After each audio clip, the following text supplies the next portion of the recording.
Ayan, malinis na po at yun. Ayan. Kasama po natin kapatid DJ Brad. At siya po yung katulong po natin ngayong gabi.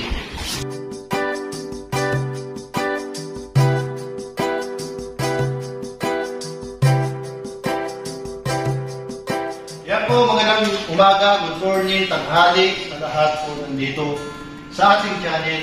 Ngayon po ay nandito po tayo sa bodega or parang meeting place po rin dito sa landing pa dito sa Naga. Sa ngayon po ay maglilinis po tayo ng dito po sa lugar na to at alisin po natin yung mga karton po dito nakakalat. So ano natin yan, alisin po natin yung mga karton-karton at kailangan po maging malinis po rito ang ating kapaligiran. Tara po, samahan niyo po ako maglinis.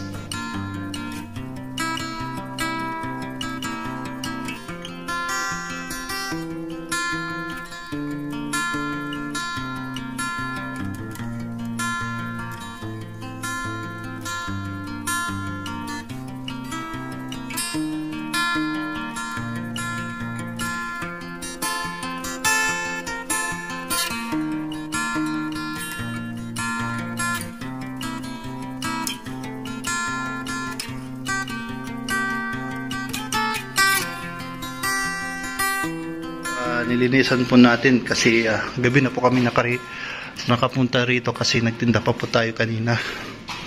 So dapat maging malinis po dito sa ating kapaligiran. Yung tawag yun, keep on clean. Yan. Andyan po yung mga karton at inibak po natin sa gilid. Tapos yung basurang yan ay ilalabas po natin. Yan. Para sa darating po na opening po ng landing pad ay malinis na po. So sunod po natin asikasuhin po yung wifi, yung internet connection. So ayan, malinis na po at yun. Ayan. Kasama po natin kapatid DJ Brad. At siya po yung katulong po natin ngayong gabi. Ayan. So, yan. Mamaya-maya magkakapit tayo kasi nakakapagod at nakakagutom. Yan. Kakain tayo dyan sa loob. So, yan. Abangan nyo po yung pagbubukas ng landing pad. At sa pangunguna po ni Kuya Bal Santos Matubang at in the vlogs, in Kalingap Rab. Yan. So, ito mga basura ilalabas po namin dyan. At para mas malinis. Ayan po, napakalawak po ng parang siguro plano itong gawin na meeting place po dito kapag pupunta po yung mga Kalingap partners at mga K-boys. Ayan, nasasara ito, sliding door. Ayan. Hoy, shoutout po pala sa mga sulit po natin mga supporters after class. And kila Tita Cora, Tita Clim, Tita Mel, Tita Ann, Ate Helen, Ate Minnie. At sa lahat po ng mga hindi po nagpapakilala, mega lang shout out sa mga taga Milaor. Yan. At dito na po mag-aaral si Pau, yung kapatid ni Kalingap Rab sa Ateneo.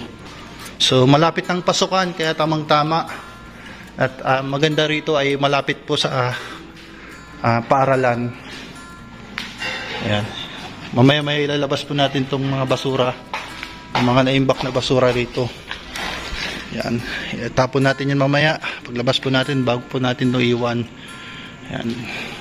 Hi. So yan po. Katatapos lang po natin maglinis. At nagkakape tayo. Pampawala ng pagod at antok. Yan. Salamat pala sa kasama kong si Junil. Kapatid ni Jero. At mas mapadilit po yung ating trabaho. Sa paglinis dito. At bukas po ay or sa Lunes ay meron dito magkakabit ng internet connection o wifi. So para mas maganda po yung communication at maganda po yung pag-upload at pag-live ng mga Kalingap partners po dito sa landing pad Naga. So yan, abang-abang na po sa mga update po dito sa Sagap TV. Natapos na namin po linisin at uuwi na po kami at itatapon na natin po yung basurang ito. So yan lang po at maraming salamat po sa inyo at pagpakalain po kayo ng Panginoon, and God bless you all sa inyong lahat. Maraming salamat and bye-bye. And say bye-bye.